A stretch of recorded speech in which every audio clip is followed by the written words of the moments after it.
জানিয়ে দিব এই মাত্র পাওয়া গুরুত্বপূর্ণ আপডেট আন্তর্জাতিক সংবাদ। এবার এ সপ্তাহের মধ্যেই গ্রেপ্তার হবেন ইসরায়েলের কট্টরপন্থী নেতা বেনিয়ামিন নেতানিয়াহু।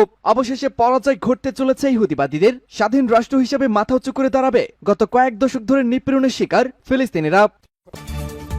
থাকছে এবার ইসরায়েলি পণ্য বয়কটের ঢেউ। মালয়েশিয়ায় 100 কেএফসির আউটলেট বন্ধ ঘোষণা। বিশ্বজুড়ে একের পর এক বয়কটে অর্থনৈতিক দিক থেকেও ব্যাপক চাপে পড়েছে ইসরায়েল। জানাবো নেতানিয়াহুকে গ্রেফতারে আইসিসির সম্ভাব্য পরোয়ানায় কেন উদ্বিগ্ন ইসরায়েল। এদিকে ইসরায়েলের নতুন যুদ্ধবিরতির প্রস্তাব মেনে নিয়েছে হামাস। সর্বশেষ জানিয়ে দিব, উঠে এসেছে গুরুত্বপূর্ণ প্রতিবেদন, নেতানিয়াহু যে কারণে রাফায় যুদ্ধে জিততে পারবেন না। দর্শক শুনছিলেন সংবাদ শিরোনাম, এবারে থাকছে বিস্তারিত। তবে তার আগে আমাদের ভিডিওটিতে একটি লাইক দিন। এবং আজকের সংবাদের গুরুত্বপূর্ণ বিষয় হচ্ছে, নেতানিয়াহু গাজার যুদ্ধে কখনোই জিততে পারবে না।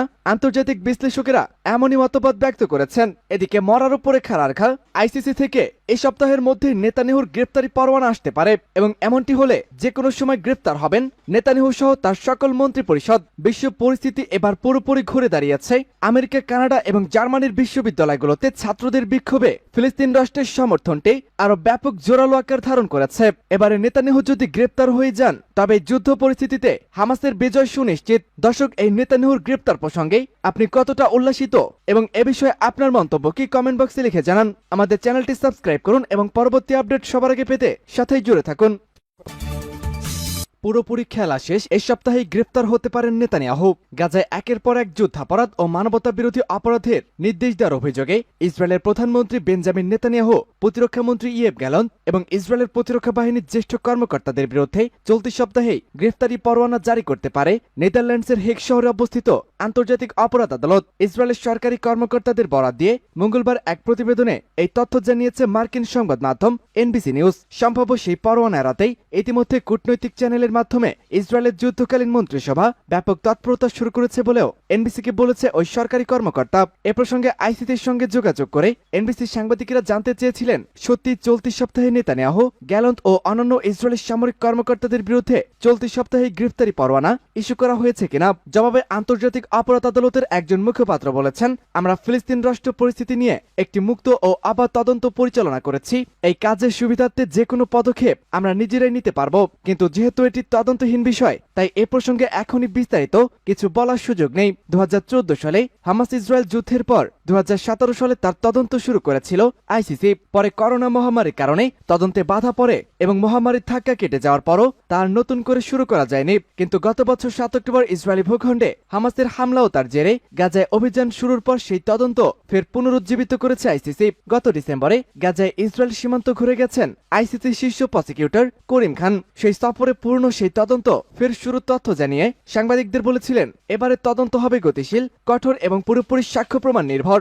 ইসরায়েল কিংবা যুক্তরাষ্ট্র দুই দেশের কোনোটি আন্তর্জাতিক অপরাধ আদালতের সিদ্ধান্তকে স্বীকৃতি দেয় না। আইসিসি যদি সত্যি গ্রেফতারি পরোয়ানা জারি করে তাহলে ইসরায়েল বা যুক্তরাষ্ট্রে নেতানিয়াহু কিংবা ইয়েভ গ্যালন্তের গ্রেফতার হওয়ার কোনো আশঙ্কাই নেই। এবারে ইসরায়েলি পণ্য বয়কটের ঢেউ। মালয়েশিয়ায় 100 কেএফসির আউটলেট বন্ধ ঘোষণা। চরম এক অর্থনৈতিক সংকটে পড়েছেন নেতানিয়াহু। ইসরায়েলকে সমর্থন ও ক্ষোভের মুখে মালয়েশিয়ার অন্যতম ফাস্টফুড চেইন রেস্টুরেন্ট বন্ধ করতে বাধ্য হয়েছে কেএফসি। গত কয়েক মাস ধরে দেশটিতে চলমান ফিলিস্তিন ইসরায়েল ইস্যুতে শুরু হওয়া ইসরায়েলি পণ্য বয়কটকারীদের অভিযোগ, প্রথম থেকে অন্যায্যভাবে ইসরায়েলের প্রতি সমর্থন করে আসছে কেএফসি। এরই জের ধরে কিউএসআর ব্র্যান্ডের মালয়েশিয়া হোল্ডিংস বরহাদ টানা কয়েক মাস খুলে রাখার চেষ্টার পর বিশ্বব্যাপী 100টিরও বেশি কেএফসি আউটলেট সাময়িক বন্ধ করা হয়েছে। স্থানীয় চীনা দৈনিক এক প্রতিবেদনের বরাতে দ্য স্টার অনলাইন বা নিউট্রাইটিস টাইমের তথ্য অনুসারে কিউআরএস ব্র্যান্ড, যারা মালয়েশিয়ার কেএফসি ফাস্টফুড চেইন ফ্রাঞ্চাইজ পরিচালনা করে থাকে, তারা জানিয়েছে 27 এপ্রিল পর্যন্ত দেশব্যাপী 108টি আউটলেট সাময়িকভাবে বন্ধ রাখছে বলে নিশ্চিত করেছে বিটিভি। প্রতিবেদনে উল্লেখ করা হয়েছে, দেশটির লোকান্তান রাজ্যের সবচেয়ে বেশি আঘাত এনেছে এই বয়কট। সেখানে প্রায় 80% বা 100টি আউটলেট বন্ধ করা হয়েছে। এরপর জোহর রাজ্যে 15টি আউটলেট বন্ধ হয়েছে। তাদের ওয়েবসাইটের তথ্য অনুসারে তারা মালয়েশিয়া, সিঙ্গাপুর, ব্রুনাই ও কম্বোডিয়াতে 850টিরও বেশি কেএফসি চেইন ফাস্টফুড রেস্টুরেন্ট পরিচালনা করে থাকে। সেই সাথে মালয়েশিয়া এবং সিঙ্গাপুরে 500টিরও বেশি Pizza Hut restaurant chain fast food ও সুনামের সঙ্গে পরিচালনা করে আসছে।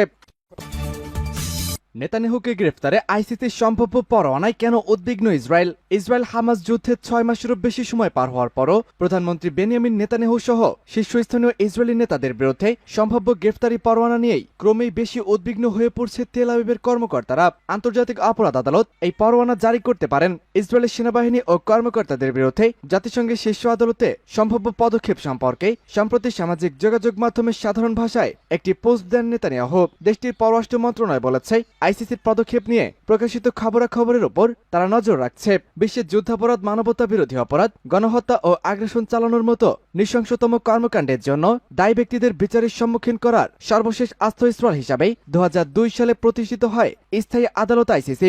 যে রোম সনদের ভিত্তিতে আইসিসি প্রতিষ্ঠা হয়েছিল সেটি গ্রহণ করা হয় 1998 সালে। 60টি দেশের অনুসন্ধানের পর 2002 সালের 1 জুলাই থেকে কাজ শুরু করেছিল আন্তর্জাতিক আদালত। জাতিসংঘের সাধারণ পরিষদে আইসিসিকে অনুমোদন দিলেও এই আদালত মূলত স্বাধীন। নিজস্ব পুলিশ বাহিনী না থাকায় আইসিসির সন্দেহভাজন ব্যক্তিদের গ্রেপ্তারের সদস্য দেশগুলোর উপরে নির্ভর করে থাকে।